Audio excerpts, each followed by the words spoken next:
On prie, ça ne donne pas parce que c'est votre bouche qui a bloqué le ciel sur votre vie. Qu'un homme de Dieu soit vrai ou qu'il soit faux, ça ne te regarde pas. Dis à ton voisin, est-ce que tu as suivi ça? Je répète, qu'un homme de Dieu soit vrai ou faux, ça ne te regarde. C'est toi qui l'as appelé. Je te pose la question, est-ce que c'est toi qui l'as appelé? Ouvrons nos Bibles dans Romains. Je crois que c'est Romains 2, Romains 3. Où Paul va nous parler que laisse son maître le juger. Alléluia. Si quelqu'un a la page, il nous ouvre ça. Romains 2 ou 3, c'est entre les deux là. Il a dit laisse son maître le juge, point. Laisse son maître le juger. Parce que qui es-tu qui juge? Toi qui juges, qui es-tu? Est-ce que tu l'as appelé? Est-ce que c'est toi qui le rémunères? Donc, lorsque je vois certains chrétiens faire ce que j'appelle la sorcellerie, en s'asseyant et en parlant d'un homme de Dieu négativement, ce que tu es en train de faire, c'est que tu es en train d'activer la colère de Dieu sur ta vie. Alléluia. Tu es en train de provoquer le courroux de Dieu. Tout le temps que Saül était en train de poursuivre David, David a eu plusieurs fois l'occasion de le tuer, mais David ne l'a pas fait. Tu sais pourquoi? Parce que David avait la révélation que je ne peux pas. Il y a encore l'huile de Dieu sur sa tête. Si je me lève, Dieu va me frapper. Regarde un homme de Dieu qui dit à un autre homme, qui parle d'un autre homme de Dieu, il dit, je ne peux pas me lever. Quoique il a l'onction, quoi qu'il est homme de Dieu, je suis homme de Dieu. Je ne peux pas me lever, sinon Dieu va m'éteindre. Bon, maintenant, supposons, toi donc qui n'es même pas pasteur, ton travail, l'autre est faux. Il y a des gens qui ont reçu certainement pas de Dieu. Parce que je ne pense pas qu'il y a ce genre de ministère, ce n'est pas dans la Bible. Ils ont reçu le ministère et l'appel des critiques et d'examiner qui est faux et qui est vrai. Sauf si vous allez me contredire. Lorsque je lis ma Bible, Jésus a donné une commission. Quelle était la commission? Allez faire de toutes les nations des disciples. Quand tu passes de terre, dit que l'autre là, d'autres ont le jugomètre. Alléluia. D'autres chrétiens sont plus loin, ils ont l'onctionnomètre. Non, l'autre ci est plus loin que l'autre ci. L'autre sinon il est plus loin que l'autre. L'autre moment, ils ont le caractéromètre. Caractéromètre. Ils évaluent, non, bien aimé. Dieu ne t'a pas appelé à ça. Dieu t'a appelé à le servir. Dieu t'a appelé à faire des disciples. Concentre-toi sur ce pourquoi Dieu t'a appelé et laisse le reste. Laisse le reste. Il n'y a aucun homme de Dieu dans la Bible qui avait pour mission de critiquer d'autres, de s'aimer la pagaille dans la vie de d'autres, au nom qui sont faux ou bien ils sont vrais. Je ne suis pas en train de supporter ceux qui sont faux. S'ils sont faux, c'est son problème. La médisance provoque la colère de Dieu. Somme chapitre 101. Ouvrons ça. Des chrétiens, au lieu de venir d'être bénis, regarde, la présence de Dieu que tu vois, elle peut être pour toi soit une source de bénédiction, soit une source de malédiction. Parce que quand tu entres dans sa présence, tu vas ressortir certainement avec quelque chose. Soit c'est avec sa bénédiction, soit c'est avec sa colère. La plupart des personnes, lorsqu'elles entrent dans la présence de Dieu, au lieu de venir se focaliser sur la raison pour laquelle elles sont venues à l'église, elles viennent pour critiquer l'homme de Dieu, pour trouver des failles, pour reprêcher, trouver que non, ça là, il raconte des bêtises. Tu es venu faire quoi à l'église? Voilà pourquoi l'homme de Dieu aura beau prier. Est-ce que tu sais que si tu médis de moi, si tu mal parles de moi, si tu murmures contre moi, lorsque je tends ma main et je prie avec un cœur pur, ce que je prie là, ça va te détruire. Même si j'ai prié que Dieu te bénisse, pendant que je dis Dieu bénis-le, c'est la malédiction qui va te prendre. Ouvrons Somme 101, à partir du verset là. Dis à ton voisin, tu es là. À partir du verset 3. Contrôle ta bouche quand tu viens dans la présence de Dieu. Quand tu côtoies l'homme de Dieu, même si tu ne le côtoies pas, évite de médire à son sujet. S'il aime les femmes, la meilleure des choses que tu peux faire pour lui, prie. S'il est avare, ça veut dire qu'il aime l'argent, la meilleure des choses, prie. Lorsque quelqu'un t'approche pour dire que tu vois l'homme de Dieu comme s'il dit que pardon, ça ne me regarde pas. Et pose une question à celui qui vient me dire, est-ce que toi tu l'aimes? S'il te dit je ne l'aime pas, tu dis ok c'est tout. Continue ta route. S'il dit je l'aime, dis-lui que va prier pour lui. Il n'existe aucun homme de Dieu parfait, encore moins de père spirituel parfait. Ça n'existe pas. Ça n'existera nulle part. Lorsque Dieu te révèle par songe, te révèle par la vue, lorsque tu es veillé, il te fait remarquer une limite, un manquement dans la vie d'un homme de Dieu. Dieu est en train de te montrer que voilà un sujet de prière que je viens de te donner. Voilà un programme de jeûne dans lequel je viens de te mettre pour cet homme. Pas t'asseoir, commencer à dire ici. Et dit, je ne comprends pas pourquoi ma vie est comme ça. Je ne comprends pas pourquoi ma vie est bloquée. Je ne comprends pas pourquoi je jeûne, je prie. Je fais les semences, c'est rien. C'est toi-même qui as bloqué. Somme, chapitre 101, à partir du verset 3. Je ne mettrai rien de mauvais devant mes yeux. J'aurai la conduite des pécheurs. Si je mets, il a dit, si je regarde en convoitant, en jugeant, en critiquant, ma conduite est comme celle d'un pécheur. Elle ne s'attachera point à moi. Il dit, je refuse que ça s'attache à moi, oui. Le cœur pervers s'éloignera de moi. Le cœur pervers, je ne marche pas avec les gens qui ont des pensées toujours tordues. Oui. Je ne veux pas connaître le méchant. Je ne veux pas connaître le méchant. Celui qui calomnie en secret. Celui qui calomnie en secret. Son prochain. Je l'anéantirai. Et je la. Ça c'est l'Éternel qui dit. Celui qui calomnie en secret son prochain, je l'éteindrai. Je vais le tuer, je vais le bloquer, je vais l'assécher. Celui qui a des regards hautains. Celui qui a des regards hautains. Et un cœur enflé. Un cœur enflé. Je ne le supporterai pas. Merci. Tu sais ça, c'est Dieu qui parle. Il dit que la personne qui parle dans le secret de son prochain, dans le sens de le détruire, de médire, il dit je l'anéantirai. Je vais l'éteindre. Voilà pourquoi tu vas te rendre compte que tes activités que tu investis, ça ne produit pas. Ah, j'ai pris les jeunes, j'ai pris, Daddy a dit faisons les semences, j'ai fait, mais qu'est-ce qui se passe? Rentre en toi et pose-toi une question. Est-ce qu'à un certain niveau, la source qui est censée me bénir, je n'ai pas craché dedans? Qui d'entre vous ici peut cracher dans son verre d'eau et il prend une boit? Si tu lèves la main, je veux dire qu'on va commencer la délivrance ce soir par toi. Je te dis vrai.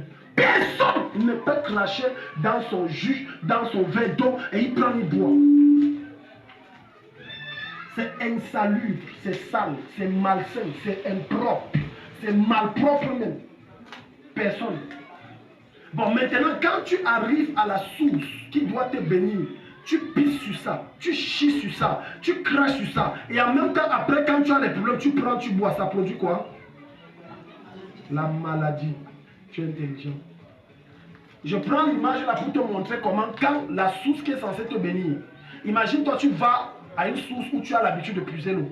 La source coule. Tu descends ton pantalon, tu chies là, tu pisses là et tu craches. Le lendemain, tu dis j'ai soif, je ne vais pas puiser l'eau. Tu seras malade. C'est la même chose. L'image que je vous prends est une image spirituelle. C'est comme ça que ça se passe. La même façon, lorsque tu craches sur l'homme qui est censé te bénir, tu bloques ta vie. Un jour, lors des temps de délivrance du grand prophète Tibi Joshua, paix à son âme, il est rentré dans la gloire de Dieu. Un jour, pendant la nuit de prière, pendant qu'il était en train de prier, il est tombé sur une fille, il voulait prier. Dieu a dit ne prie pas. La vie de la femme là était bloquée à tous les niveaux. Et elle était en même temps possédée. Il a tendu la main, Dieu a dit qu'elle ne prie pas. Il dit demande à cette femme ce qu'elle a fait à son pasteur. Il dit que mamie, Dieu a dit que je ne prie pas pour toi. Tu as fait quoi à ton pasteur? Tu te réconcilier avec lui. Dès que tu te réconcilies, tu t'humilies, tu te répares, il va prier pour toi et ton problème va partir. Il a continué ça. Quelqu'un est ici? Amen. Quelqu'un est ici? C'est une erreur, c'est un péché pour toi d'arriver dans un endroit où on parle mal de la source qui est une bénédiction pour toi et ta famille et tu te tais. Celui qui ne dit rien consent. C'est comme ça que le monde spirituel prend. Le monde spirituel prend comme tu as participé à ce péché. Tu ne dois pas te taire, tu dois parler dans le sens de le défendre. C'est pour ça que je vous ai dit ici que si quelqu'un se lève et parle mal de papa, de non, on se gâte. Parce que c'est l'onction qui me bénit. Je ne peux pas blaguer avec ça. Ce sont des lois. Dieu ne blague pas, mais je ne peux pas blaguer avec ça. Même Papa Céleste, je ne peux pas accepter quelqu'un de grand. Même si je passais seulement où je vois des personnes parler mal, je vais m'arrêter même si je ne les connais pas. Il me dit qu'arrêter ça. Parce que la source qui te bénit, la voix qui parle dans ta vie, tu blagues avec. Il y a des personnes, écoutez, tu n'es quelqu'un que parce qu'il y a quelqu'un derrière toi. personne n'est quelqu'un s'il n'y a pas quelqu'un derrière lui. Je dis personne. Même notre chef d'État n'est devenu chef d'État qu'à cause de quelqu'un qu'on appelle Aïdjo. J'ai dit, personne ne devient grand à partir de rien. Il y a quelqu'un derrière quelqu'un. Élisée est devenu un puissant prophète grâce à Élie. Josué est un puissant prophète grâce à Moïse. Pierre, grâce à Jésus. Il y a toujours quelqu'un qui t'introduit. Et la main qui est en train de t'introduire, tu craches sur elle, elle va te tuer. Écoute-moi, même si la personne n'intente pas, même si la personne ne pratique pas, même si la personne ne te maudit pas, c'est une loi spirituelle que tu viens de violer et tu vas subir les conséquences. Je disais à un de mes fils, ici, je disais, je crois que c'est hier ou avant-hier, je disais, Dieu n'est pas pressé. Quand Dieu veut frapper, Dieu a tout son temps. Amen. Voilà pourquoi tu vas te rendre compte que les gens qui t'ont fait le mal, entre guillemets, sont en train de prospérer. Ils ne prospèrent pas. Dieu le laisse. C'est que Dieu le réserve là. Et il aura la crise cardiaque où il va se suicider. Et tu as l'impression qu'il avance. Le gars, si, il m'a fait le mal, il m'a fait le mal. Mais sa vie avance, sa vie n'avance pas. Dieu l'amène au sommet pour une chute fatale. Dieu n'est pas pressé. Quand Dieu n'est pas pressé. Dieu a tout son temps. Dis à ton voisin, ne parle plus mal des hommes de Dieu. Crains l'homme de Dieu. Comme tu crains Dieu. Alléluia. Un jour à l'école biblique, un homme de Dieu qui était plus jeune que moi, il était peut-être dans la vingtaine à l'époque. Il est arrivé en formation. Un autre homme de Dieu, comme on formait les pasteurs là-bas, ils étaient au dortoir. Ah, toi, tu vas me faire quoi, machin? Il a dit que méfie-toi avec moi, ne me vois pas, je suis petit comme ça. Oh, laissez-nous. Vous êtes prophète est monté, machin. Il a dit, ok, tu vas me voir. La nuit, l'ange de la mort est passé devant notre pasteur là. Il s'est réveillé, il a dit que pardon, je me répands. Il a dit que Dieu n'a encore rien vu. Ne me vois pas comme ça. Les niveaux se dépassent. Les niveaux se dépassent. Les onctions se dépassent. Les grâces se dépassent. On peut marcher ensemble. Mais on n'a pas le même manteau. On peut rire ensemble, jouer ensemble. Mais on n'a pas le même manteau. Je dis qu'entre nous, hommes de Dieu, tu blagues. L'autre onction, si elle est supérieure, elle t'éteint. On parle de toi au passé. Je te dis vrai. J'ai dit que si... Donc quand je vois certains hommes de Dieu mépriser d'autres, je comprends pourquoi certains ministères n'avancent pas. C'est un danger. Ouvrons la Bible dans Lévitique. Lévitique 19, verset 16. Quand tu honores l'huile qui est sur la vie de l'homme de Dieu, Dieu t'honore naturellement. Donne-moi un mot, amen. Je dis quand tu honores la grâce, Dieu t'honore. Quand tu honores la grâce, Dieu t'honore. Dieu t'honore naturellement. Naturellement. Le fait que tu l'honores transfère la même grâce qui est en lui en toi. Il y a une impartition qui se produit. Naturellement. C'est pour ça que quand tu es confronté à certains défis, tu vas le voir apparaître. Il combat pour toi. Parce que tu l'honores. Mais si tu le challenges et tu le défies, il y a certains démons que tu n'as pas vus, que tu vas voir apparaître te combattre.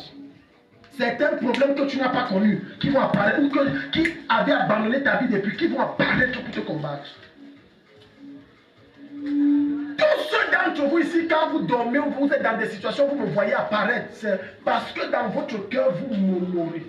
Et automatiquement, mon esprit n'a que le devoir de vous défendre. Rien d'autre. Une maman, pendant qu'on prenait ce programme de jeûne, a dit que pendant que j'étais comme ça, j'ai une vision, on m'attaquait comme ça, vous êtes apparu. Alors, une autre vision qu'elle a dit, j'avais de la peine à jeûner. Tu m'as dit, c'est fini, lève-toi, c'est fini, tu vas maintenant jeûner. Et depuis ce temps, je jeûne naturellement. Ça, ce sont des phénomènes et des lois spirituelles. La grâce et l'onction n'ont rien à voir avec l'âge. Il faut être tellement charnel et fou pour ne pas comprendre ces choses. Je me tue chaque jour à dire aux chrétiens que Jésus était le plus petit de tous les apôtres. De tous. C'était le plus petit. Mais Dieu ne regarde pas ça. Moïse, du temps où Dieu dit, va en Égypte délivrer mon peuple, il était le plus petit. Mais Dieu ne regarde pas ça. Hello. Lévitique 19, verset 16. Pour ça en lui. Tu ne répandras point de calomnie parmi ton peuple. Tu ne répandras point de calomnie parmi ton peuple. Tu ne te lèveras point contre le sang de ton prochain. Tu ne te lèveras point contre le sang de ton prochain. Alléluia. Alléluia. Alléluia. il y a des messages, il y a des nouvelles négatives concernant l'homme de Dieu que lorsque ça t'arrive, c'est à ton niveau, tu dois éteindre cette nouvelle.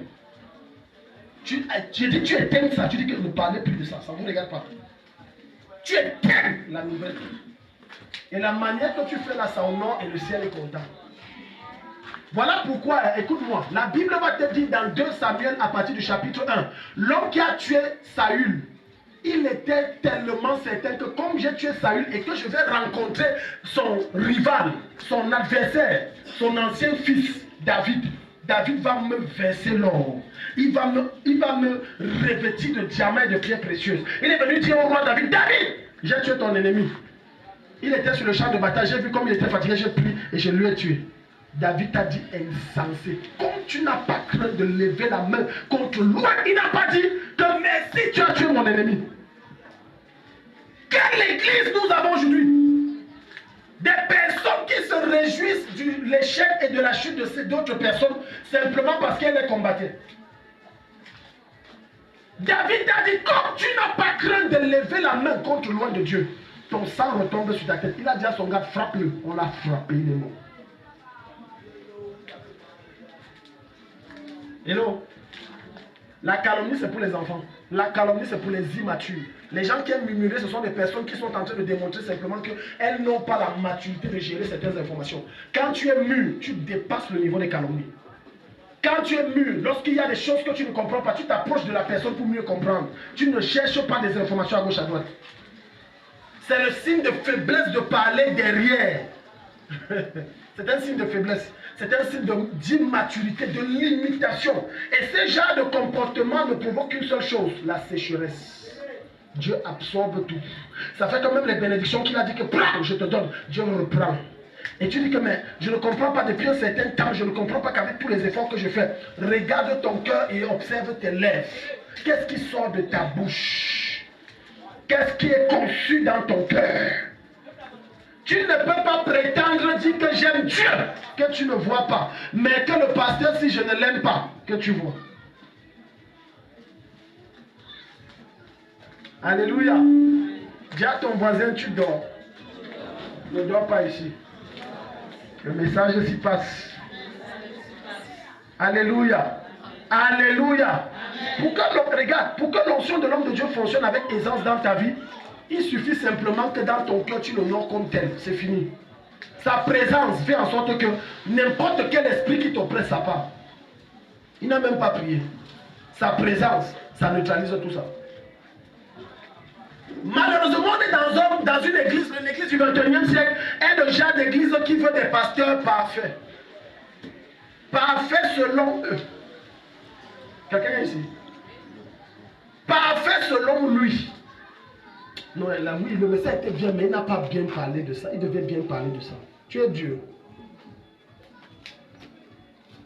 Parfait selon eux. Et quand l'homme de Dieu prêche le genre de sujet qu'il n'aime pas, il arrête de venir à l'église.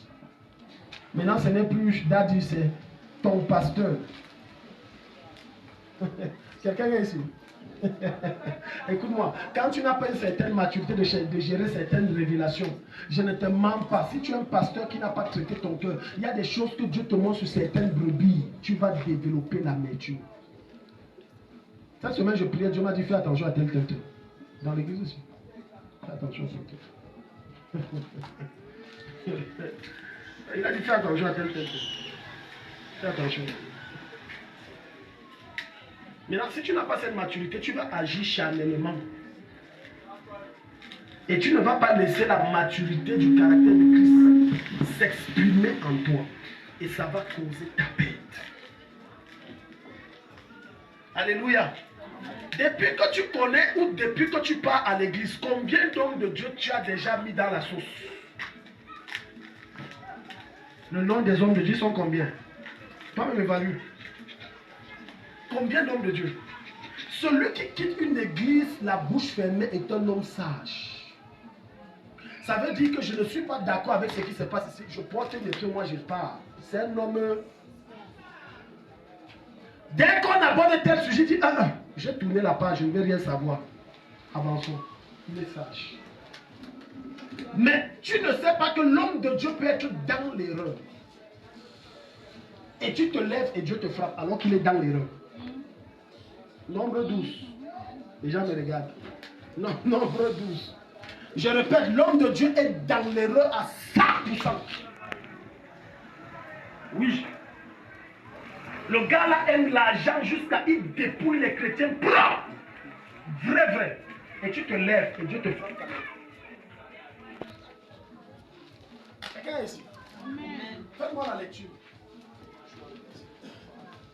Nombre 12 à partir du verset 1. Marie et Aaron parlaient contre Moïse au sujet de la femme éthiopienne qu'il avait prise, car il avait pris une femme éthiopienne. Il dit, est-ce seulement par Moïse que l'Éternel parle? Tu as vu comment la rébellion commence?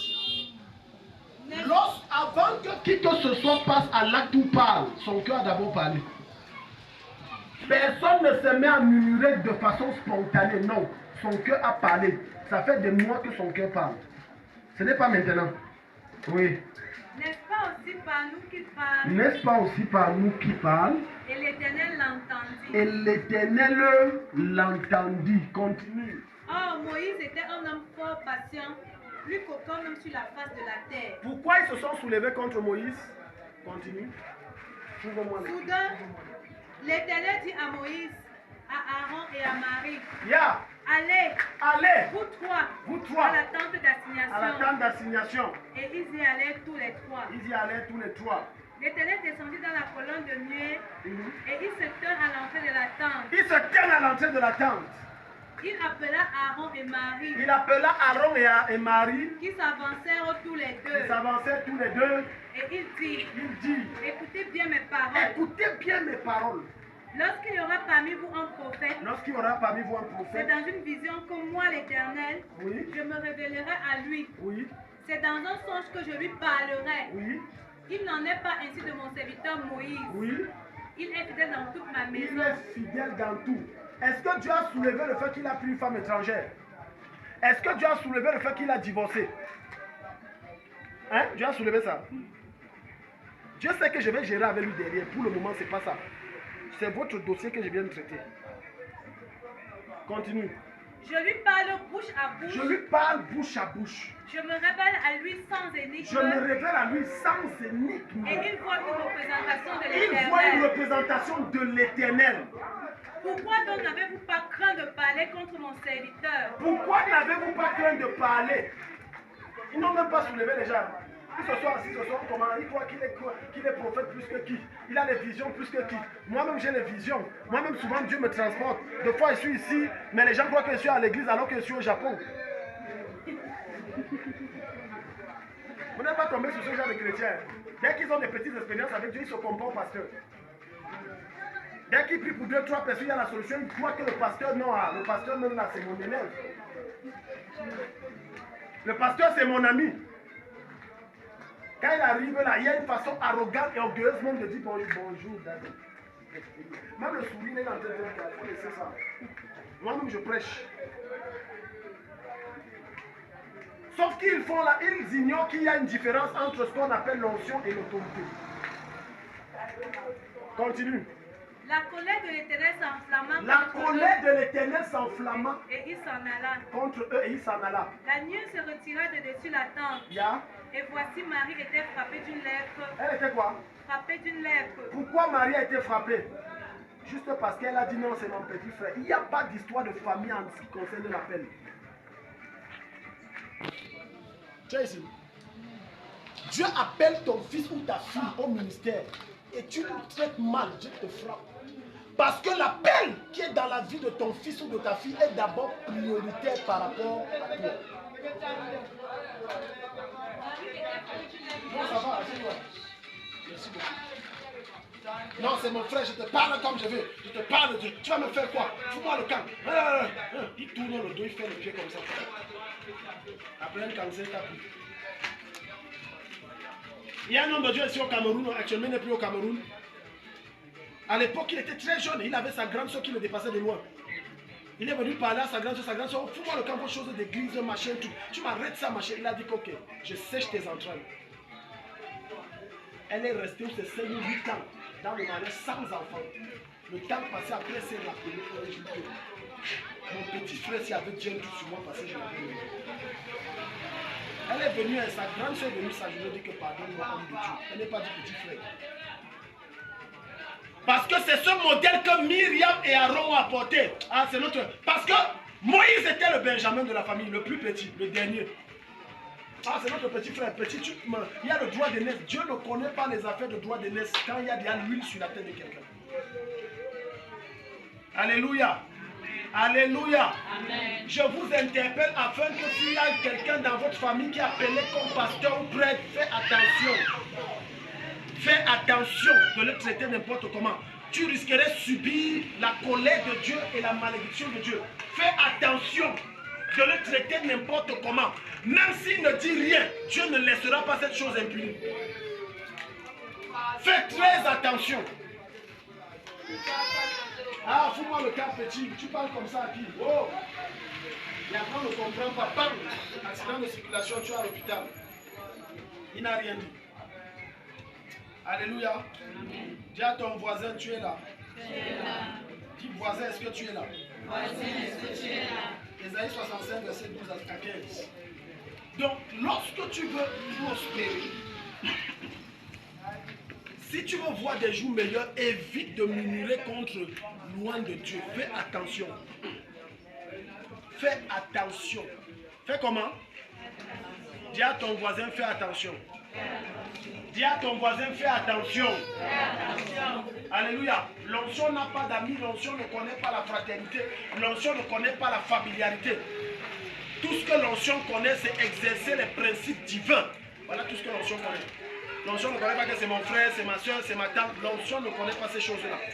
Donc, en traitant d'une manière bizarre le membre de ta famille là, rappelle-toi qu'il y a l'huile qui coule sur sa tête. Et que tu risquerais de payer les frais. Ésaïe 65, verset 12 à 15. Nous la Bible. Ésaïe 65, verset 12 à 15. Je vous destine au glaive. Je vous destine au glaive. Et vous fléchirez tous le genou pour être égorgés. Yeah. Car j'ai appelé et vous n'avez point répondu. J'ai appelé, vous n'avez point répondu. J'ai parlé et vous n'avez point écouté. J'ai parlé, vous n'avez point écouté. Mais vous avez fait ce qui est mal à mes yeux. Vous avez fait ce qui est mal à mes yeux. Et vous avez choisi ce qui me déplaît. C'est pourquoi ainsi parle le Seigneur l'Éternel. Voici mes serviteurs mangeront et vous aurez faim. Tu as vu? Comme vous avez traité mal mes serviteurs, eux ils vont manger selon dans l'abondance. Et vous, je vais vous assécher. Voici mes serviteurs boiront et vous aurez soif. Ils vont boire jusqu'à être tellement à l'aise. Et vous serez dans la soif. Voici mes serviteurs se réjouiront et vous serez confondus. Ils se réjouiront et vous serez dans la confusion. Rien ne marche. Tout est sec. Qu'est-ce qui ne va pas, Seigneur? À cause d'une seule chose. Voici mes serviteurs chanteront dans la joie de leur cœur. Ils chanteront dans la joie de leur cœur. Mais vous, vous crierez dans la douleur. Mais vous, vous crierez dans la douleur de votre âme. Et vous vous lamenterez dans l'abattement de votre esprit. Et vous vous lamenterez dans l'abattement de votre esprit. C'est bon. Alléluia. Alléluia. Alléluia. Donc, bien aimé, fais attention. Fais très attention.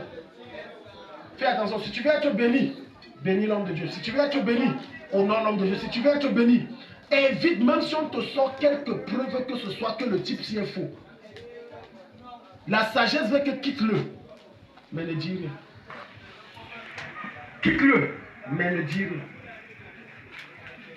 Il y a un ami qui s'est mis à méditer sur le prophète Joshua. Quand j'ai fait une publication, vous vous rappelez lorsque c'est BBC le salissait, où il est sur quelqu'un est déjà mort, mais on continue de le salir, on continue de raconter des bêtises sur lui et tout, il couchait avec les femmes, patati patata. Écoutez, j'ai vécu certaines choses dans le ministère qui m'ont amené à croire que beaucoup d'accusations qu'on fait sur les hommes de Dieu ne sont pas fondées. Autrement dit, c'est faux.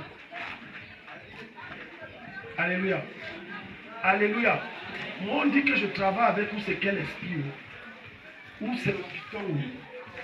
Si tu entends les choses ici dehors sur moi, tu risques, si tu ne me connais pas, tu vas même fuir l'église. Ah bon? Oui, oui. On dit que mes messages là, c'est les messages pour envoûter les gens. Si tu entends, j'ai compris à partir de là que beaucoup de choses qu'on dit sur des hommes de Dieu ne sont pas vraies. Alléluia. Il suffit que pendant que je suis en train de prêcher, je fais comme ça. Quelqu'un va sortir ça dans son émission et dire, regarde, pendant qu'il prêchait, regarde le signe. C'est le signe des cornes, de la bête. Tu as vu? Regarde, pourquoi il prêche, il fait comme ça. Tu vois, c'est le signe. Même comme je suis en train d'enseigner, quelqu'un va voir ça sur YouTube, il va dire, regarde, il va encadrer ça. Il va dire, voilà, ils sont déjà perdus. Alléluia. Alléluia. Amen. On va te sortir les choses. On va dire, pourquoi quand il est en train d'enseigner, de fois il retire l'alliance Siemens. Oh. Il faut vivre pour connaître, frère. Amen. Amen. N'entre pas dans l'association des commères contre les hommes de Dieu. N'entre pas dans ce genre d'association. Cherche la bénédiction que tu es venu chercher et tu seras béni. Amen. Mais si tu entres dans cette association pour salir des hommes de Dieu, je peux t'assurer une chose certaine, tu vas sécher. Je répète, ce n'est pas une malédiction, c'est ce que la Bible dit, tu vas sécher. Et quand il s'est mis à salir le prophète Joshua, j'ai dit que non, moi je l'ai défendu. Non, il est faux, il vend l'eau, il vend les bougies. Comment il prie avec les bougies? Est-ce que c'est dans la Bible? Oh, non. J'ai dit que tout ça, ça ne me regarde pas. Je prends ce qui est bon, le reste là, qui ne m'arrange pas, je dégage ça devant moi. Voilà pourquoi la Bible te dira à travers l'apôtre Paul que examinez toute prophétie, prenez ce qui est bon, retenez ce qui est bon et rejetez ce qui est mauvais. Donc quand je vois l'homme de Dieu, je retiens ce qui est bon. Le cœur de l'homme est tellement méchant que lorsqu'on regarde quelqu'un, on laisse son attention plus être attiré par quoi? Ce qui est mauvais. Mais quelqu'un soit petit et assis pour laisser être aveugle, ne pas voir ce qui est mauvais en lui et regarder ce qui est bon. Est-ce que tu sais que lorsque Dieu te regarde, Dieu ne regarde pas ce que tu fais de mauvais. Dieu s'attarde sur ce que tu fais de bien. C'est ça. C'est la raison pour laquelle il envoie la bénédiction te localiser. Il ne s'attarde pas, je répète, Dieu ne s'attarde pas sur ce que tu fais de mal. Il s'attarde beaucoup plus sur le bien, sur les qualités que tu as et non sur les défauts que tu as. Tu penses que lorsque Dieu dit, alors que Nicodème est venu rencontrer Jésus la nuit, et Dieu l'enseignait sur la nouvelle naissance, le Seigneur l'enseignait. Jésus a dit quoi de Nicodème? Voilà un homme en qui il n'y a point de faute. Est-ce que donc ça veut dire il n'y a point de faute? C'est au sens humain. Parce que si on me voit au sens humain, il n'y a point de faute, ça veut dire qu'il ne pêche pas. Vrai ou faux? Mais c'est faux. Dieu parlait au sens divin. Donc quand Dieu te regarde, il voit en toi un homme saint. Pourquoi? Parce qu'il voit le Saint-Esprit en toi à cause de l'œuvre de la croix et du fait que tu as reçu Jésus dans ton cœur comme ton Seigneur et Sauveur. Il te voit un homme saint. Pas parce que tu n'as pas de défaut de lui, non. Mais parce que la présence de Dieu qui est en toi fait en sorte que la vie de Dieu te conditionne à marcher comme Dieu veut et non plus comme le monde veut. Tu ne réagis plus et ne te comportes plus selon les principes et les lois du monde, mais selon les principes et les lois du royaume. Voilà pourquoi Dieu t'appelle saint. Dis avec moi, je suis un saint. Ah, si ton voisin ne dit pas, ce n'est pas grave, ne l'en veut pas. Lui seul, il sait là où il est entré. Dis avec moi, je suis un saint. Je suis un saint. Alléluia. Donc, être un saint, ce n'est pas parce que tu es mort, on a enlevé ton crâne comme on fait chez les Bamileke, et puis on a dit c'est un saint. Personne ne peut être saint devant Dieu par ses propres œuvres. Je répète, personne ne peut être saint. Va demander à Esaïe. Esaïe va dire, votre justice est comme un vêtement souillé. Ça veut dire, tout ce que vous faites est mauvais. Et dans le livre de Romains chapitre 3, partir du verset 18, la Bible va nous dire ceci, tous ont péché et sont privés de la gloire de Dieu. Donc il n'y a aucun bien que tu peux faire qui fait en sorte que tu es saint. Il n'y a qu'une seule chose qui te qualifie à la sainteté de Dieu. Au point où on t'appelle saint, c'est l'œuvre de la croix, le sang de Jésus, le sang de Dieu qui a coulé sur la croix. Lorsque tu dis Seigneur, entre dans ma vie, le sang de Jésus te nettoie. Maintenant Dieu ne te regarde, il ne regarde plus Angèle, il ne regarde plus Philomène, il ne regarde plus, n'est-ce pas, Jean, il ne regarde plus Nathalie, il ne regarde plus Jean-Marie, il regarde Christ à travers Jean-Marie. Il regarde Jean-Marie à travers Christ. Il regarde Jean-Marie à travers. Autrement dit, il te voit comme étant saint parce que Jésus est l'agneau sans péché. Quelqu'un me donne amen. Amen. Quelqu'un me dit amen. Amen. Dis avec moi, je suis un saint. Ça ne dépend pas de mes œuvres. Ça dépend de l'œuvre de la croix. Alléluia. Amen. Au ciel, quand on t'appelle, on dit Sainte Hélène. Quelqu'un ici? Sainte Thierry. Amen. Amen. C'est dans ta Bible. Comme tu ne lis pas, on n'a pas le temps. On reviendra peut-être sur ça une autre fois. On n'a pas le temps. Il faut qu'on ne sorte pas de notre thème. Somme 105. Somme 105 à partir du verset 14. Alléluia. Si tu veux être béni, sois quelqu'un qui prend du plaisir à parler bien des autres. Parle bien des autres. Parle toujours en bien. Même si quelqu'un t'a fait le mal, parle toujours en bien. En réalité, quand tu parles en bien de lui, deux choses se passent dans ta vie. Premièrement, tu préserves ton âme des tourments. De peur que le démon dise que tu avais dit. Et tu sais que dans ce que tu dis, on va amplifier. On est d'accord, non? On va même ajouter ce que tu n'as pas dit. Mais si tu as déjà reconnu que j'avais dit et ce n'était pas bien, on va conclure que même les autres tu avais dit, même si tu dis que je n'avais pas dit. Alléluia. Alléluia. Amen. Voilà pourquoi lorsqu'on vient dire que qu'est-ce que tu penses de telle ou telle affaire, dis que pardon. Où tu vois là, les enfants n'ont pas mangé. J'ai les vrais problèmes. J'ai les factures qui ne sont pas payées. J'ai le loyer qui doit être payé. Amen. Hier, quand mon épouse m'approchait avec tel problème, oh voilà ta fille a fait, j'ai dit que ma tête chauffe, où je suis là. On était couché sur le lit. J'ai dit que chérie. Elle dit donc c'est ça là, c'est les femmes qui cherchent. J'ai dit que oui, tu es le ministre de la maison, j'ai ça. Pardon, j'ai les trucs plus importants dans ma tête qu'il faut gérer. Quand tu dis ça à des personnes qui viennent avec l'esprit de commérage, elles vont te fuir. Hello? Est-ce que tu sais que le serpent est l'adéquation et le symbole du commérage? Le serpent, c'est le symbole du commérage. Les gens qui commettent ont l'esprit du python. Je t'explique. Qu'est-ce que tu remarques sur le serpent qui te frappe? Hein? J'ai suivi la langue. La langue fait comment? Et ça revient. Ça donne l'information fausse, ça prend l'information sur toi, ça ne peut pas donner encore une autre information fausse encore.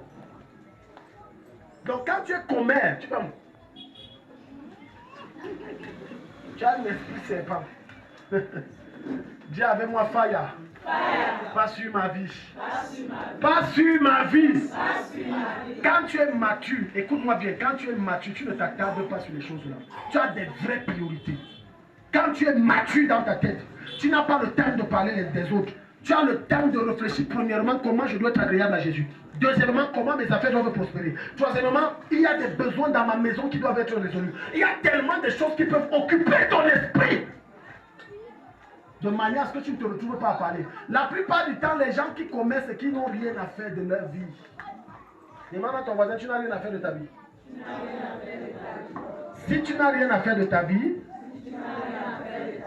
j'ai quelque chose pour toi. Prends la Bible-ci. Lis 20 chapitres par jour. Le matin.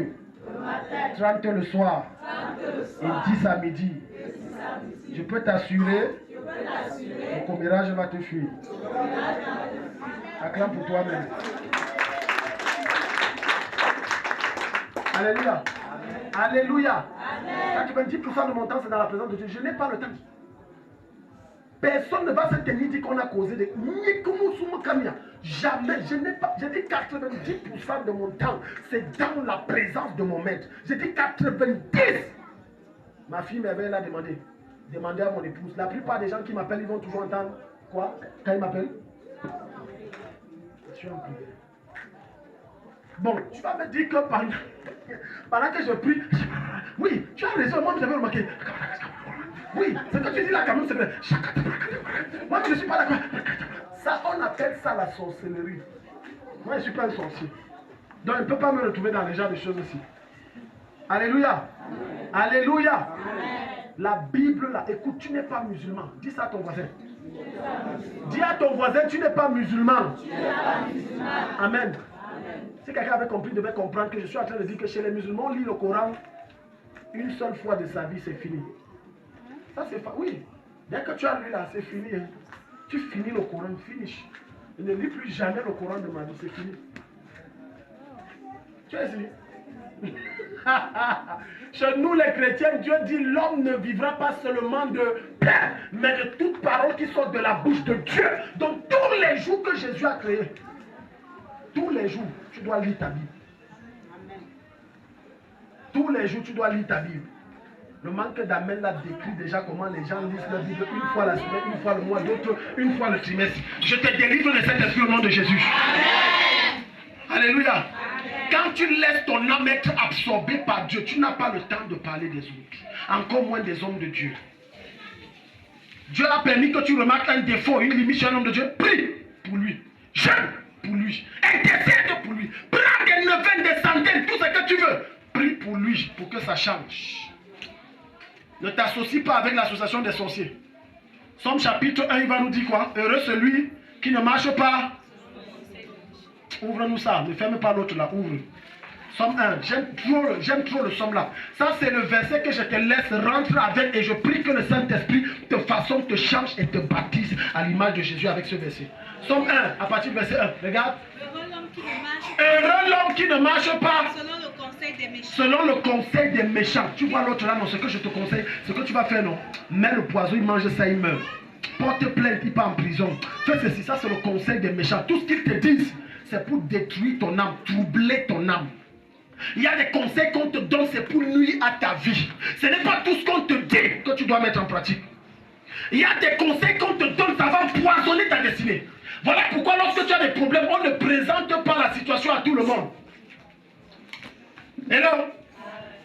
C'est pourquoi tu as besoin du discernement pour savoir à qui présenter ton problème. À qui je dois présenter mon problème. Il y a des personnes qui ont des paroles de sagesse dans leur bouche. Il y a des personnes qui ont le discernement. Il y a des personnes qui ont la maturité nécessaire pour te dire que non, ça c'est une erreur.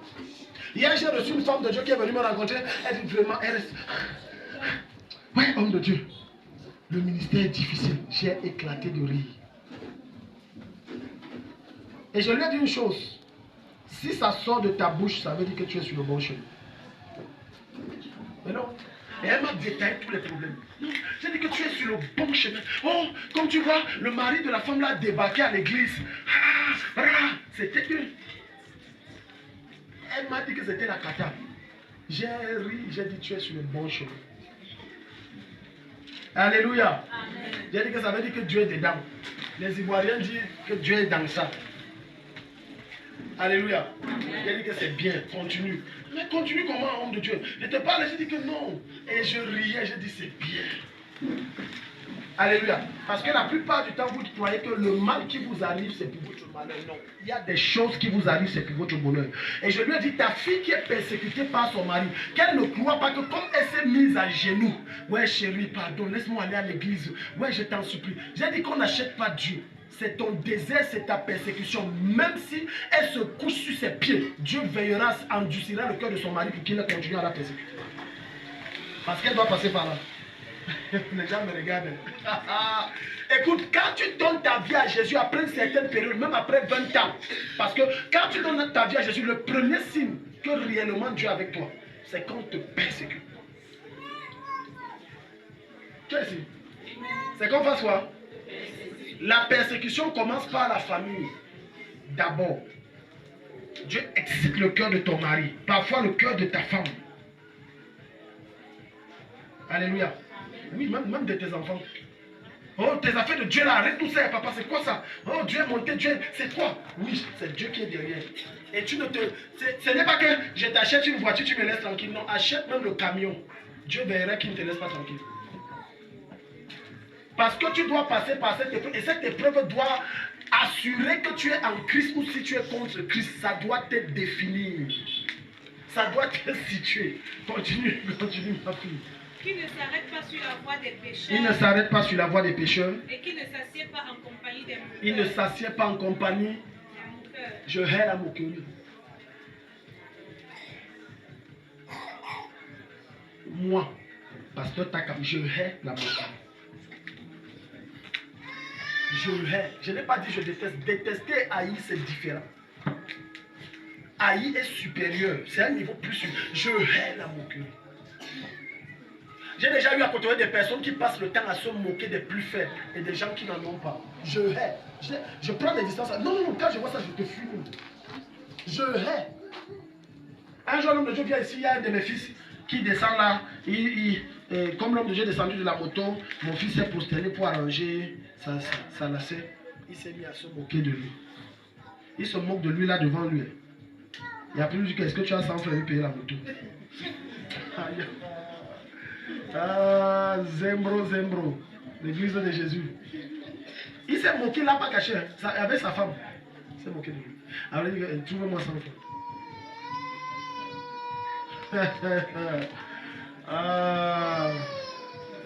Écoute, Dieu hait les moqueurs.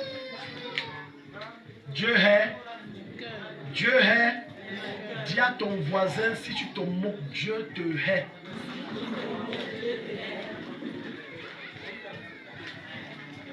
Alléluia. Toi-même, tu trouves que si d'autres personnes s'asseyent comme tu t'asseyes pour d'autres cas, et on se met à rire de toi, ça sera bien. Soyons sérieux. Quand tu t'assois avec d'autres femmes, la réunion est finie, vous faites une autre réunion. Hein? Le culte est fini, vous faites d'autres. Il y a des gens spécialistes, c'est eux le pasteur. Il a déjà prêché pour lui, bon, maintenant on va prêcher pour lui. Oui, toi, viens, oui. Vraiment, et ça là, diamant, c'est dans une autre église qui part faire ça. Diamant, c'est chez eux. Le culte est fini, s'ils rentrent chez eux, ça c'est, ils font un autre culte. Ce n'est pas bien, frère. Ça ne manque pas le Saint-Esprit en toi. Et je me pose souvent la question, quand vous vous moquez là, tu ne sens pas que ton cœur fait mal à un moment? Tu ne sens pas que ton âme est attristée? Si tu ne ressens pas ça, ça veut dire que l'Esprit de Dieu en toi, tu l'as. Tu as mis le cadenas sur sa bouche depuis. Je répète, si tu commets une gaffe ou si tu commets un péché et que tu ne ressens pas comme si on a mis le couteau dans ton cœur, ou alors tu ne ressens pas comment tu es attristé, tu ne ressens pas comment tu es mal à l'aise en toi, ça veut dire que le Saint-Esprit en toi, tu l'as fermé sa bouche, ça fait des lustres. Parce que les signes que je viens de te démontrer, les signes que le Saint-Esprit t'aide. Tu as mal fait, Tu sens la culpabilité en toi. Ah ouais, qu'est-ce qui ne va pas? Ah ouais. L'Esprit dit, va te répartir. Répartis-toi, c'est que tu as fait répartir. Mais si tu mens, ça ne te dit plus rien. Tu te moques, ça ne te dit plus rien. Tu parles mal, ça ne te dit plus rien. J'ai bien peur que l'Esprit là, je me pose la question même s'il est encore là. Hello? Fais la lecture. Mais qui trouve son plaisir dans Qui trouve son plaisir dans quoi? la loi de l'Éternel. Tu vois, il ne trouve pas son plaisir dans les moqueries, dans les médisances, les murmures.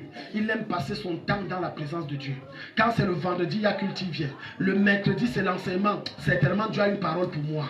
Le vendredi, sûr que Dieu veut chasser l'esprit de ma vie. Le dimanche, je dois aller louer Dieu. En le louant et en l'adorant, certainement, il y a des chaînes qui vont tomber. Ah Seigneur, chaque matin quand il se réveille, la première chose qui est dans son esprit, ce n'est pas prendre le téléphone, ouvrir les WhatsApp, Facebook. Non, la première chose, c'est ouvrir la parole ou alors se mettre à prier pour rencontrer son Seigneur et son Maître. Voilà ce qu'il cherche. Il dit, son âme prend plaisir. Si ton âme ne prend pas plaisir aux choses de Dieu, j'ai bien peur que tu n'aies pas du même royaume que nous. Est-ce que tu sais que les personnes qui partent à l'église et ne connaissent pas Dieu, ce qu'on appelle des païens, leur âme ne prend pas plaisir en Dieu. Ils fuient la présence de Dieu. Venir à l'église, c'est un fardeau. Suivre Jésus, c'est un mystère mystique. Quand l'esprit là est en toi, prier là, tu aimes ça. Jeûner, tu aimes ça. En réalité, tu es un amoureux. Il y a des amoureux qui sont déjà amoureux de Jésus au passé. Hello? Rappelle-toi quand tu es tombé amoureux de ce monsieur que tu appelles ton mari. La première fois. Tu te rappelles? Toi, femme, tu te rappelles? Toi, mari, tu te rappelles? La première fois que tu as rencontré, tes yeux brillaient. C'est comme l'ange. Le téléphone sonnait, tu ne te souviens même plus rien. Tellement ton esprit, ton âme était braquée comme ça. Ah, la bouche ouverte, la salive tombait. Tu étais amoureux. C'est pour ça qu'à l'époque, comme il y avait les Yolona, tu pouvais te causer de 22h à 6h sans te fatiguer. Amen. Mais l'amour que tu as pour Dieu l'a diminué. Regarde, tu ne pries plus comme avant, tu ne jeûnes plus comme avant, tu ne viens plus à l'église comme avant, tu ne cherches plus Dieu comme avant. Jeûner est devenu un fardeau. Dès que tu jeûnes, tu dis ok, je jeûne, 10 heures est venu. Seigneur, toi-même tu comprends, non, bon, la chair est faible, c'est toi-même qui as dit. Il y a des gens tellement spécialistes qu'ils confrontent Dieu avec sa parole. Toi-même tu as dit que la chair est faible, mais l'esprit est bien disposé. Seigneur, ma chair est faible, mais mon esprit est disposé. Pardonne-moi, je mange quand même. 10 heures, il a cassé le jeûne. 10 heures, le jeûne est fini. Le jeûne est fini à 10 heures. Et chaque fois tu vas te dire, non, demain je vais encore jeûner, demain. En tout cas c'est 30 jours, demain je vais jeûner. Demain vient, là 6 heures tu es tout chaud. 8 heures là, ça diminue. Ton activité, ton zèle diminue. 10 heures, ça baisse encore. 12 heures, le soleil au zénith, ça chauffe. Seigneur, toi, tu vois que ça chauffe. On est en février, il fait chaud. Je peux quand même prendre un peu, non? Ok. Je considère que comme tu n'as rien dit, ça veut dire que tu as dit oui. Donc tu réponds maintenant à la place de Dieu. Tu prends un verre, tu bois. 14 heures. Ah, ça chauffe encore. Le jeune s'il nous a montré, tu comprends? La chaleur s'il nous a montré. 14 heures, ça chauffe encore. Tu dis que bon Seigneur, comme j'ai bu l'eau, ça veut dire que même j'ai déjà rompu depuis. Voilà les réflexions que ton cerveau fait. Et tu marches. Je répands sur toi l'esprit du jeûne au nom de Jésus. Amen. Je répands sur toi l'esprit du jeûne au nom de Jésus. Amen. Ah, reviens à Somme 105. Reviens à Somme 105. Somme 105, verset 14. Yeah. Mais il ne permit à personne de les opprimer et il châtia des rois à cause d'eux. Tu suis ça? Il ne permit à personne d'opprimer les hommes de Dieu et il châtia des rois à cause d'eux. Oui. Ne touchez pas à mes oins. Ne touchez pas à mes oins. Ne faites pas de mal à mes prophètes. Ne faites pas de mal à mes prophètes. Verset 16. Il appela sur le pays la famine. Tu as vu, à cause d'un homme, Dieu appelle la famine. Est-ce que tu sais que tu peux te lever contre un homme de Dieu? Dieu frappe toute ta famille à cause de toi. Oui, ils ne connaissent pas, ils sont innocents dedans. Mais Dieu les frappe tous à cause de toi. Toi y compris. Regarde, on te dit, à cause d'un seul homme de Dieu, Dieu frappe toute la nation. À cause de Élie, qui était l'un des rares hommes, les rares hommes de Dieu de l'époque à être intègre, Dieu a frappé Israël 3 ans et demi. Il n'y avait pas d'eau, il ne pleuvait pas, la nourriture était devenue chère, tout était devenu compliqué. Un seul homme de Dieu. À cause d'un seul homme de Dieu qu'on appelle Élie, Dieu a consumé près de 100 soldats. Premier groupe de 50. Il dit vraiment, le roi ordonne que tu viennes le voir. Si je suis un homme de Dieu, que le feu de cette roi, je vais brûler. Deuxième groupe, le roi dit que tu dois venir le voir. Si je suis un homme de Dieu, que le feu, ça brûle. Troisième groupe, ouais, homme de Dieu, si nos vies te sont précieuses. Nous, on a appris qu'il y a 2 groupes qui sont venus avant nous là. Ils sont morts. Vraiment, maintenant, la pardon, moi je ne suis pas fort. J'ai une famille, j'ai les enfants, même ceci. Pardon. Il a dit, ok, quand votre approche là est bonne, bon, avancez, j'arrive. Ah, il y a onction et onction. Il y a dimension et dimension.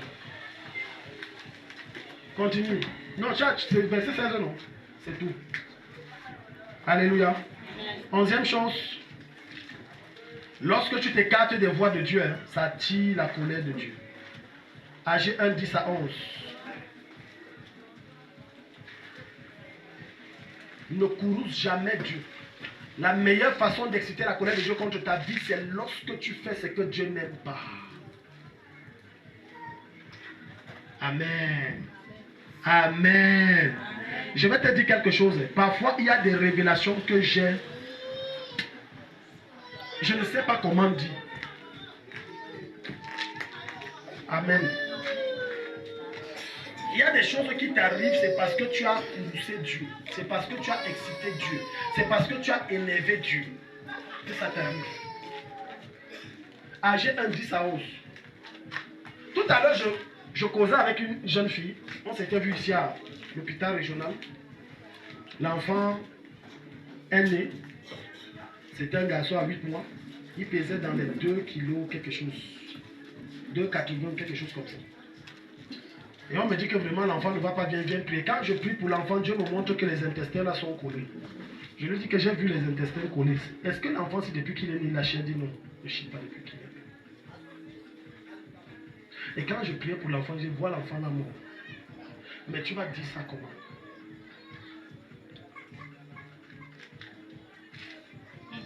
Tu vas dire ça comment? Parfois, je l'ai dit, Pardon. 2 fois, j'utilise la méthode d'Élysée.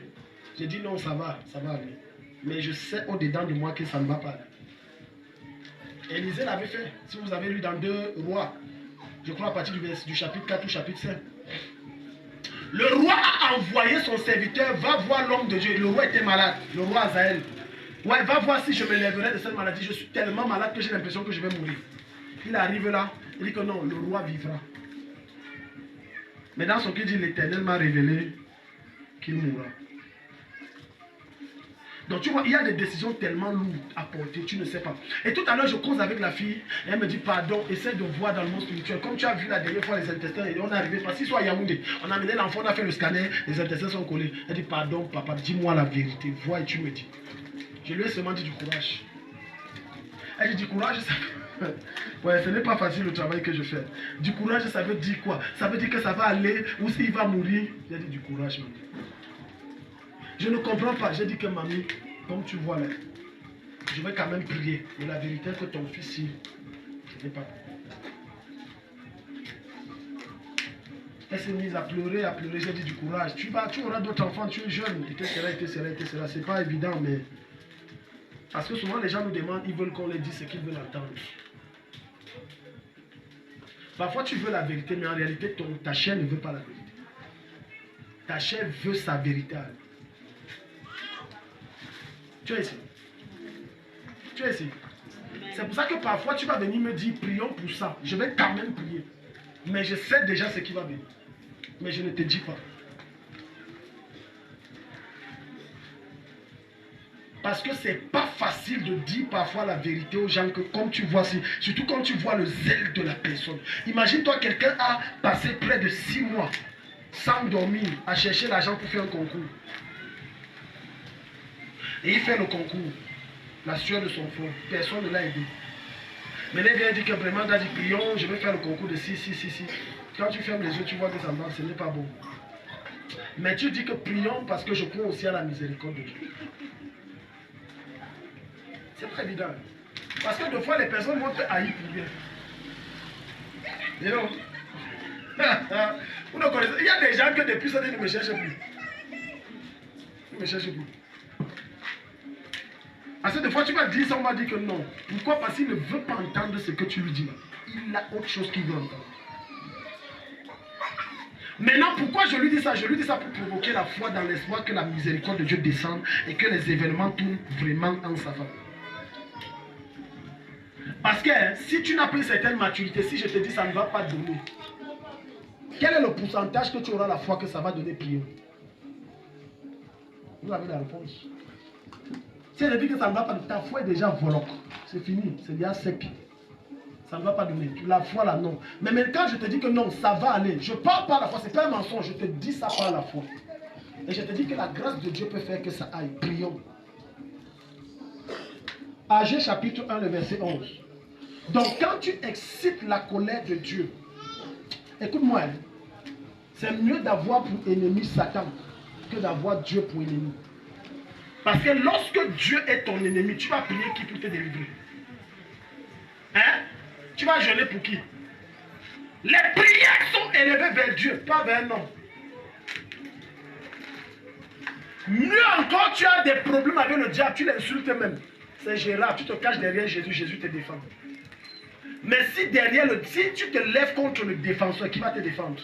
Voilà pourquoi dans Somme il dit que celui qui veille, si l'Éternel ne veille, celui qui veille, veille en vain. En vain nous nous levons, en vain nous dormons, en vain nous travaillons, en vain nous effectuons certains efforts. C'est en vain. Si l'Éternel protège la ville, celui qui protège, protège en vain. C'est pourquoi je vais dire ceci à quelqu'un.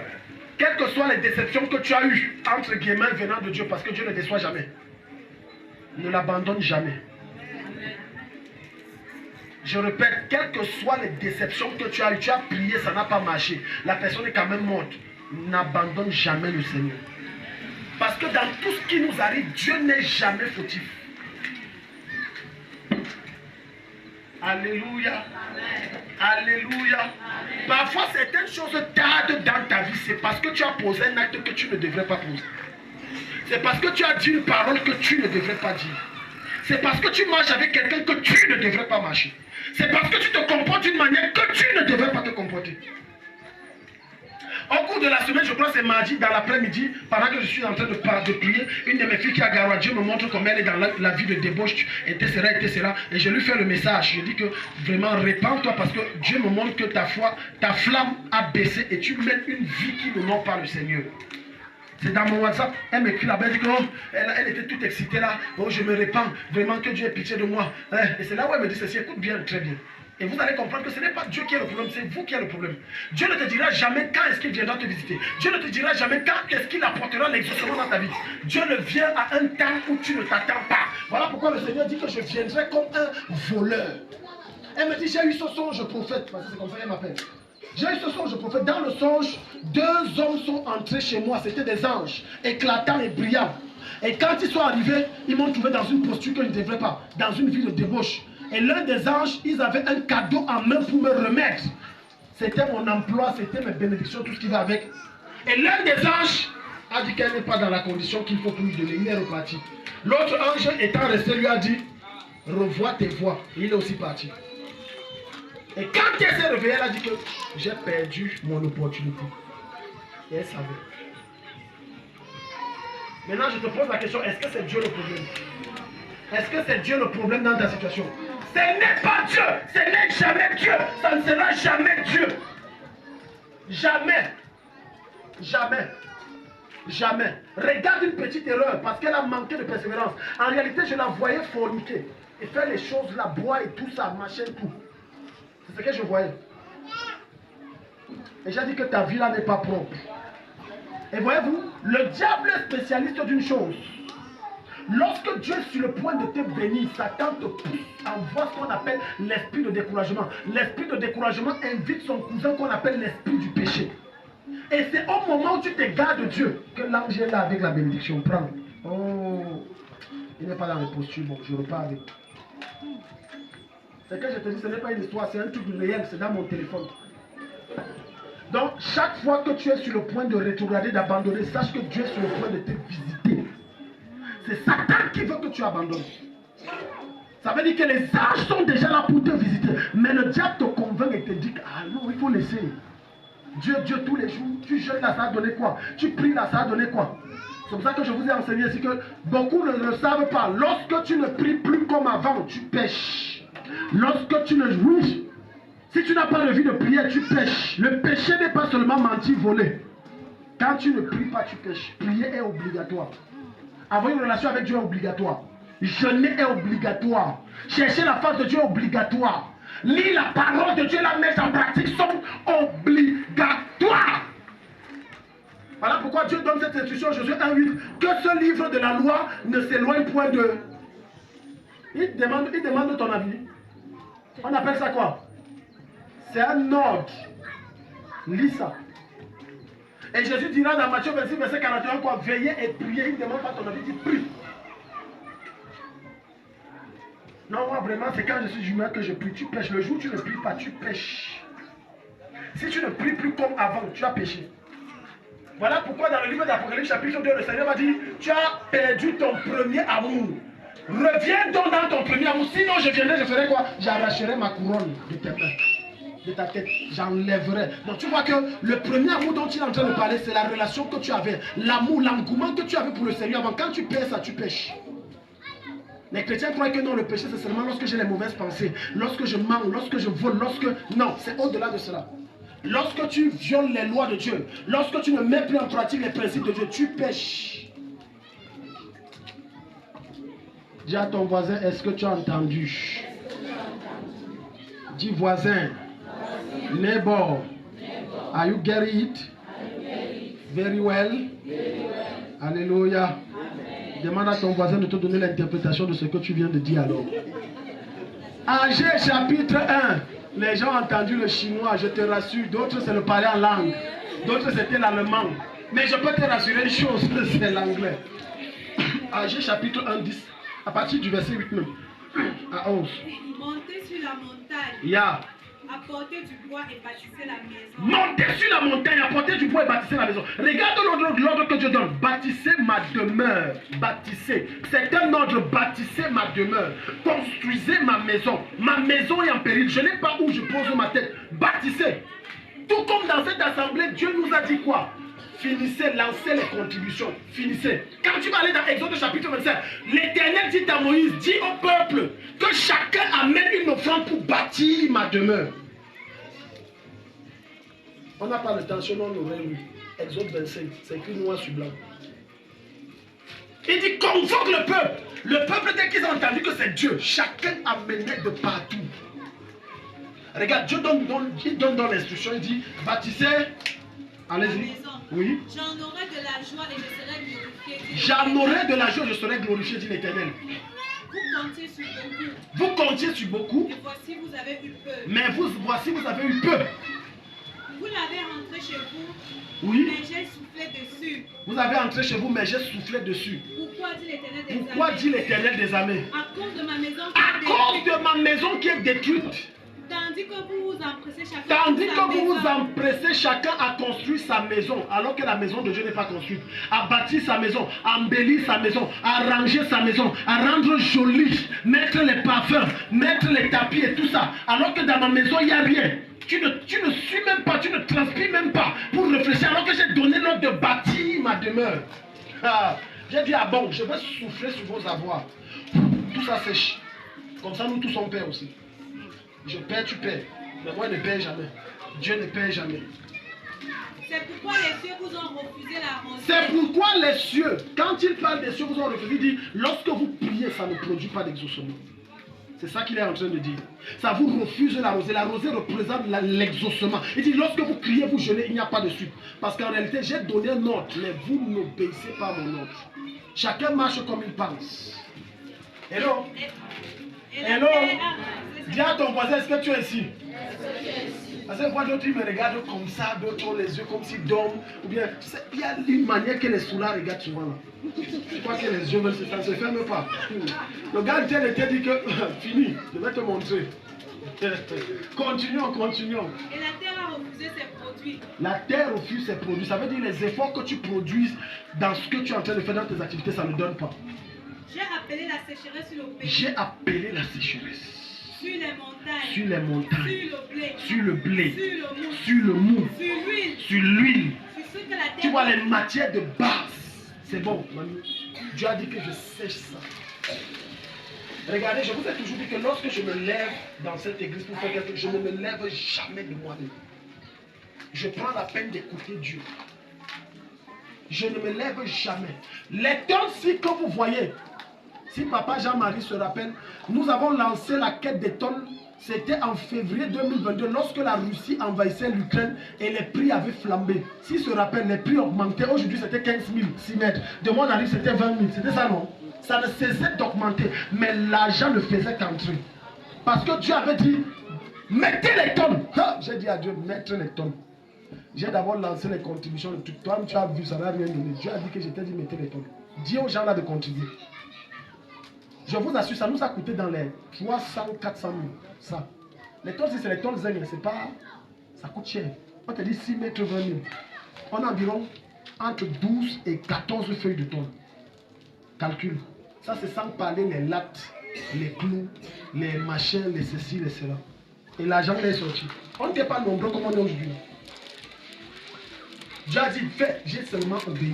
Tout comme Dieu a dit que finition, allez, lancez. J'ai seulement lancé. Je bénis Dieu parce que les gens réagissent avec promptitude. Quelqu'un me dit Amen. Amen. Quelqu'un me dit Amen. Amen. Alléluia. Dieu a dit construisez. Non, moi j'ai mes problèmes. J'ai dit tu vas rester avec tes problèmes. Je ne vais pas te choquer. Est-ce que tu sais que tu peux arriver dans l'église aussi avec tes problèmes? Que non, je ne suis que venu ici pour résoudre mes problèmes. Et ça tombe dans la période où Dieu dit contribuez pour finir cette demeure. Et toi tu dis que non, moi je suis venu pour mes problèmes.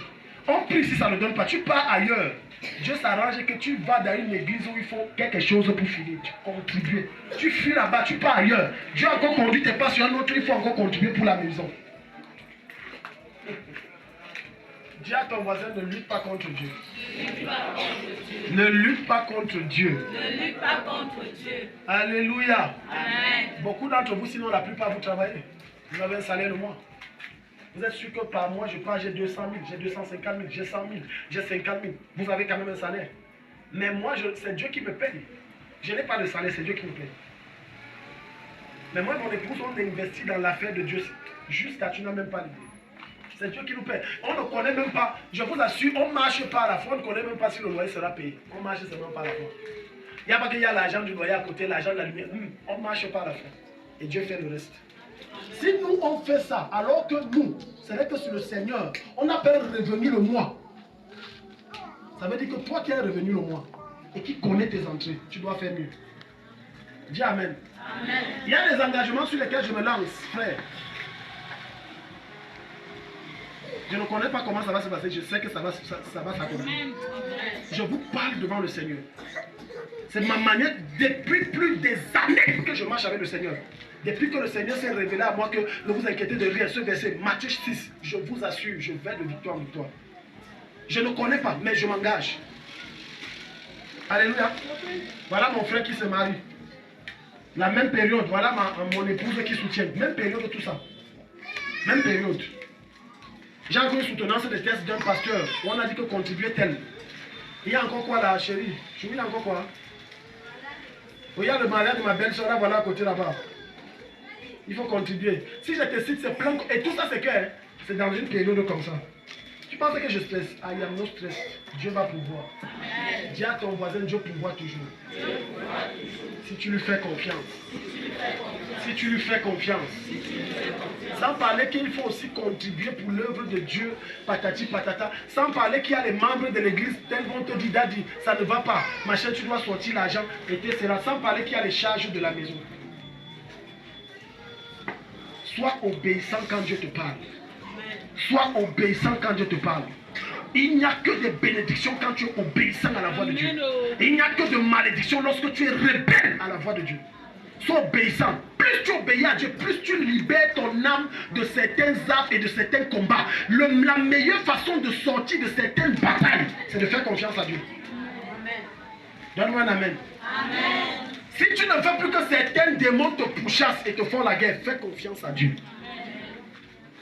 Quelqu'un ici? Fais confiance à Dieu. Dis à ton voisin, fais confiance à Dieu. Si tu veux que certains esprits ne te poursuivent plus, sois obéissant. Alléluia. Les rebelles iront en enfer. Tu as vu la chaleur ici? Je disais à mon épouse qu'il ne fait pas bon aller en enfer. Regarde comment ça chauffe. Ça, on est même sur terre. Ça n'a rien à voir avec le feu de l'enfer. Ça n'a rien à voir. J'ai dit à ma femme que ça me motive à aller au paradis. Si la chaleur-ci ne te motive pas à aller au ciel, c'est qu'il n'y a plus rien qui peut te motiver d'aller au ciel. Je te dis la vérité. La manière que ça chauffe. Tu dors, tu changes de pièce pour que... Tu crois que non, si je vais dans telle pièce, encore mieux. Rien, ça chauffe. Ouvrons-nous le livre de AG 2:17. On va finir par là avant de prier. Je vous ai frappé par la rouille et par la miel. Je vous ai frappé par la rouille et par la miel. Et par la grêle. Et par la grêle. J'ai frappé tout le travail de vos mains. J'ai frappé tout le travail de vos mains. Malgré cela, vous n'êtes pas revenu à moi, dit l'Éternel. Tu vois, il y a des gens tellement rebelles. Rebelles d'une rébellion démoniaque. Dieu sait ça. Il dit je refuse. Dieu bloque comme ça. Il dit je ne fais pas. Mais regardez. Je le partageais, je crois, avec mon épouse. J'ai dit, Dieu a 1001 façons de torturer l'être humain. Si Dieu veut te rendre obéissant, ça ne lui coûte rien. Amen. Tu sais ce qu'il fait? Si tu es sur Dieu, tu sais ce qu'il fait? Non, je n'enlève pas l'oxygène, c'est trop brut. Je coupe la nourriture.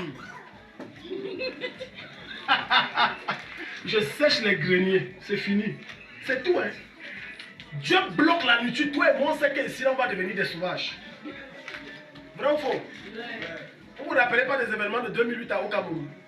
Certains n'étaient pas nés. Ils peuvent pas comprendre de quoi je parle. Ceux qui étaient déjà nés là, vous comprenez. J'ai dit que Dieu stoppe la bouffe, c'est fini. Si vous n'avez jamais été en zone de guerre, moi j'ai déjà été en zone de guerre. Au Tchad, les gars mangeaient les herbes comme... Tu vois le mouton bout de l'herbe. Je te dis, oh, Yekania. Je dis, il cueille les feuilles de branche. Il n'y a pas mangé. C'est là où ton manguier est précieux. Ne riez pas. Je vous dis l'histoire des cadres. Ton manguier est précieux. Tu deviens comme la chair. Tu manges petit parce qu'il ne faut pas que ça finisse. Tu ne connais pas quand est-ce que la situation va finir. Parce que quand il y a la guerre, tout devient cher. Et même les vivres n'en plus, tout devient bloqué. Le boutiquier se retrouve en train de manger ses propres provisions. Maintenant, toi qui achètes chez le boutiquier, tout est fermé. Tu vas acheter chez qui? L'eau n'est pas potable. Parfois, c'est l'eau avec du sang. Tu bois.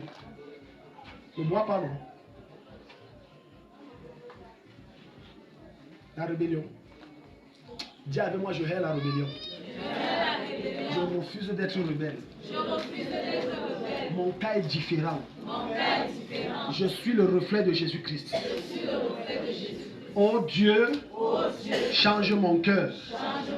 Donne-moi un cœur obéissant à ta parole.